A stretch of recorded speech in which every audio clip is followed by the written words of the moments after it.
तो चलिए दोस्तों शुरू करते हैं हमारा आज का ये वीडियो। लेकिन उससे पहले मैं आपको एक रिक्वेस्ट करूंगा कि अगर आप मेरे चैनल हैरी क्रिप्टोपीडिया पे नए हैं तो कृपया इसे सब्सक्राइब कर लें, और अगर आपको वीडियो पसंद आए तो इसे लाइक और शेयर जरूर कर देना।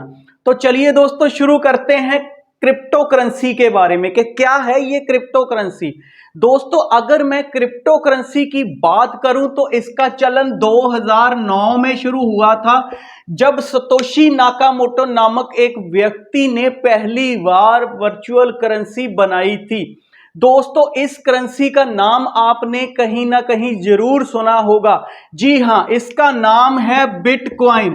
दोस्तों बिटकॉइन की अगर मैं बात करूं, शुरू में लोगों को इसके बारे में कुछ ज्यादा समझ नहीं आया था, मगर धीरे धीरे इसकी पॉपुलैरिटी इतनी बढ़ गई कि पिछले 6-7 साल में बड़ी बड़ी कंपनियों ने इसमें अपना लेन देन शुरू कर दिया है। दोस्तों अगर मैं बात करूं कि क्रिप्टो करेंसी क्या एक बिटकॉइन ही है, जी नहीं। अगर आप गूगल पे सर्च करोगे तो बिटकॉइन जैसे आपको लगभग 23,000 और करेंसी मिल जाएंगी जिनमें आप लेन देन कर सकते हो। तो आइए दोस्तों अब बात करते हैं कि ये क्रिप्टो करेंसी काम कैसे करती है। दोस्तों अगर मैं क्रिप्टो करेंसी की बात करूं तो इसे नोटों की तरह अपने जेब में ना रख के ऑनलाइन एक वॉलेट में रखना होता है। तो दोस्तों अगर इसे ऑनलाइन किसी वॉलेट में रखना होता है तो डेफिनेटली इसका कोई कोड होगा। जी हां, इसका एक कोड होता है जिसे कहते हैं हैश की। दोस्तों ये हैश की ही होती है जिससे हमें क्रिप्टो करेंसी की वैल्यू का पता चलता है।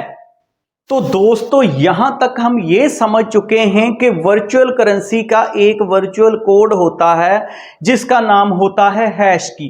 दोस्तों ये हैश की ही है जो ऑनलाइन वॉलेट से एक वॉलेट से दूसरे वॉलेट में क्रिप्टो करेंसी को ट्रेवल करती है।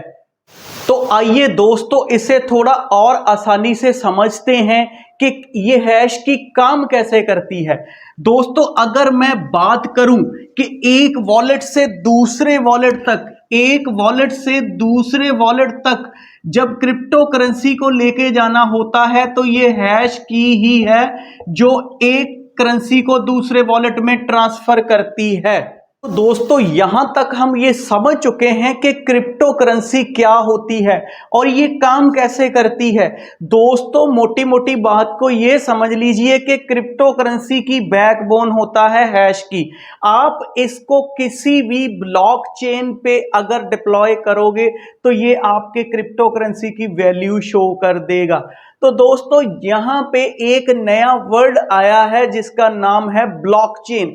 तो दोस्तों ये ब्लॉकचेन भी उतनी ही इंपॉर्टेंट होती है, और अगर मैं ब्लॉकचेन की बात करूं तो दोस्तों ये दुनिया का सेफेस्ट मैकेनिज्म है जिसको इंटरनेट पे डिप्लॉय किया गया है।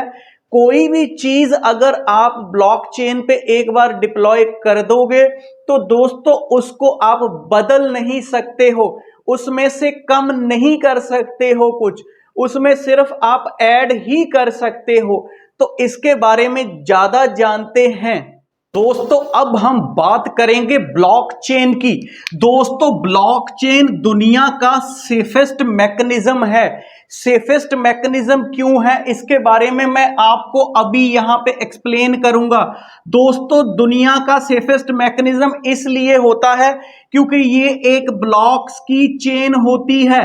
दोस्तों ब्लॉकचेन पे ये जितने ब्लॉक होते हैं ये सब हैश की को कैरी करते हैं।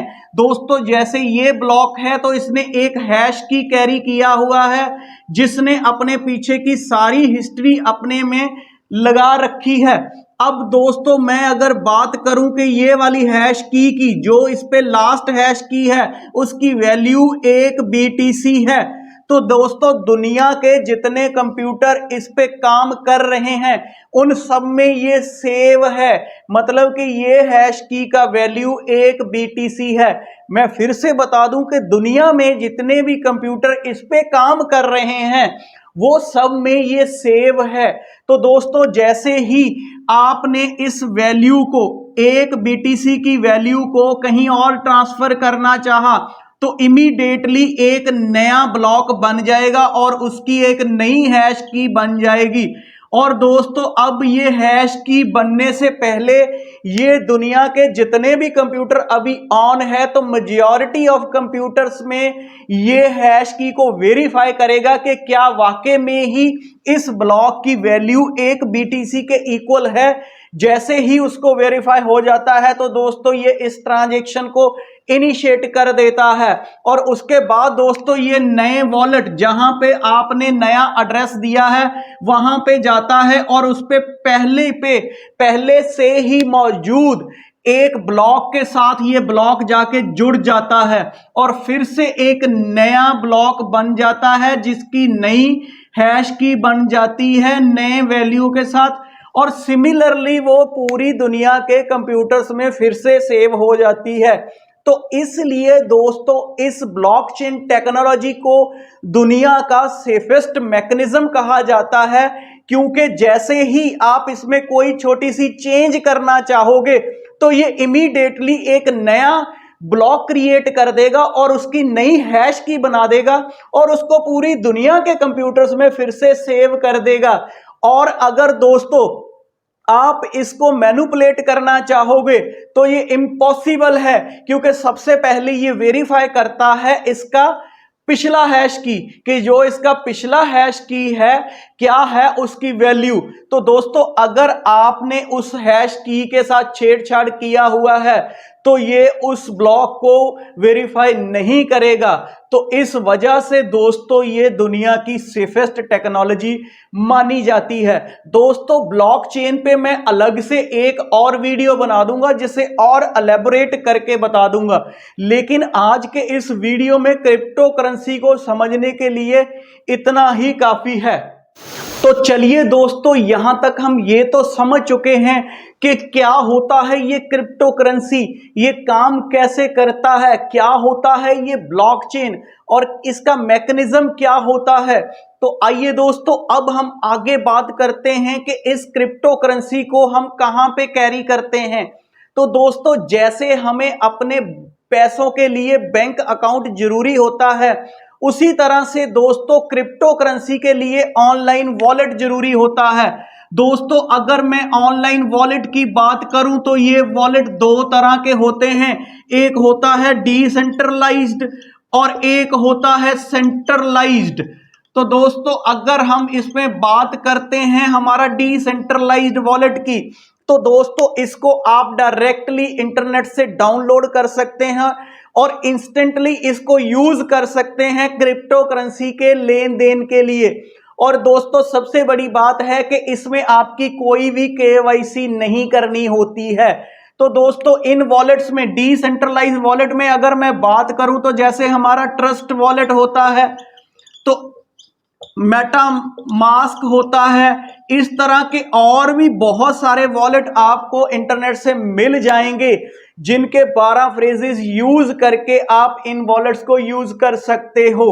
तो दोस्तों अगर मैं बात करूं सेंट्रलाइज्ड वॉलेट की, तो दोस्तों ये जो सेंट्रलाइज्ड वॉलेट होते हैं तो दोस्तों इनमें KYC अनिवार्य होती है।